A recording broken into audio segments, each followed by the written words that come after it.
Bijak sama kelihatan bijak itu dua hal yang beda. Orang bisa aja ngetawain kamu, ngeraguin, atau salah paham sama tindakanmu.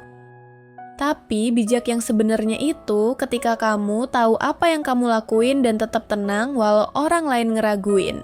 Sukses tuh nggak datang dari tepuk tangan atau sorotan orang.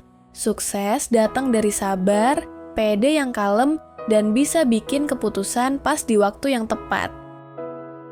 Nah, ada cerita bagus banget soal ini. Di sebuah kerajaan, ada seorang menteri yang super bijak. Dia jadi penasihat utama raja, selalu punya jawaban buat tiap masalah. Raja percaya banget sama dia, sampai nggak pernah bikin keputusan penting tanpa nanya dulu ke dia. Tapi ya, hal itu bikin orang-orang lain di istana iri. Mereka nggak bisa terang-terangan ngelawan, tapi di dalam hati sebel banget karena raja terlalu bergantung sama dia.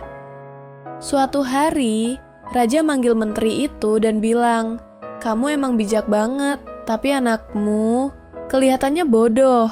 Kayaknya dia nggak ngerti apa-apa, menteri kaget. "Kenapa Baginda bilang gitu? Apa yang bikin Anda mikir anak saya bodoh?" Raja jawab, "Setiap pagi pas aku jalan-jalan, aku selalu lihat anakmu. Dan tiap hari, aku tanya hal yang sama. Mana yang lebih berharga, emas atau perak? Dan tiap hari dia jawab, perak." Seluruh istana langsung ketawa ngakak. Menteri cuma diem aja, malu. Terus pulang ke rumah. Sampai rumah, dia nanya ke anaknya, "Jawab jujur, mana yang lebih berharga, emas atau perak?" Anaknya langsung jawab, "Ya jelas emas lah." Menteri tambah bingung.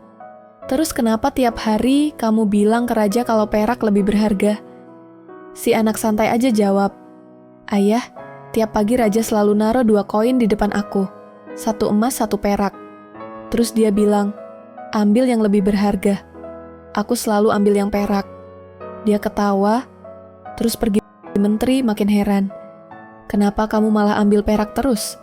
Hari ini seluruh istana ngetawain kamu." Anaknya cuma senyum, terus narik tangan ayahnya masuk ke kamar. Dia buka kotak kayu kecil. Isinya penuh sama koin perak, rapi numpuk puluhan biji. Menteri itu kaget. "Dari mana kamu dapat semua ini?" Anaknya jawab, "Ini koin-koin yang raja kasih tiap hari, 1 per hari.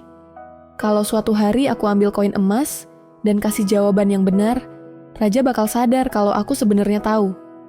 Dia bakal berhenti nanya. Dan kalau dia berhenti, aku nggak bakal dapat koin lagi. Aku lebih milih dapat koin perak tiap hari daripada sekali ambil emas terus kehilangan semuanya." Dia berhenti sebentar lalu nambahin, "Raja ketawa karena mikir aku bodoh. Tapi aku tahu apa yang aku lakuin. Aku nggak cuma ngumpulin koin, aku lagi belajar sabar, belajar diem, dan mikirin jangka panjang. Itu sesuatu yang nggak semua orang ngerti." Menteri itu lihat anaknya dengan bangga. Saat itu dia sadar, kadang kecerdasan sejati memang kelihatan kayak kebodohan di mata dunia.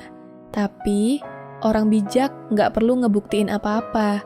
Tindakan mereka udah cukup jadi bukti. Sejak hari itu, tiap ada yang bilang anaknya bodoh, menteri cuma senyum dan jalan pergi. Karena dia tahu, cuman orang yang benar-benar bijak yang bisa ngeliat apa yang orang lain nggak bisa lihat. Dalam hidup nyata, kamu bakal ketemu 2 tipe orang, yang banyak omong tapi sedikit aksi, dan yang diam tapi ngelakuin hal besar. Anak menteri itu diam-diam bikin keputusan pintar buat keuntungan dirinya sendiri. Dia nggak pamer, dia nggak sibuk buktiin orang lain salah, dia cuma fokus. Jadi, kalau kamu tahu apa yang kamu lakuin itu bener, biarin aja orang ngomong sesukanya. Suatu hari, hasilmu bakal lebih keras suaranya daripada opini mereka. Senang dengan ceritanya? Tulis di kolom komentar ya. Kalau mau denger cerita inspiratif lainnya, jangan lupa subscribe. Terima kasih udah nonton. Sampai jumpa di video berikutnya.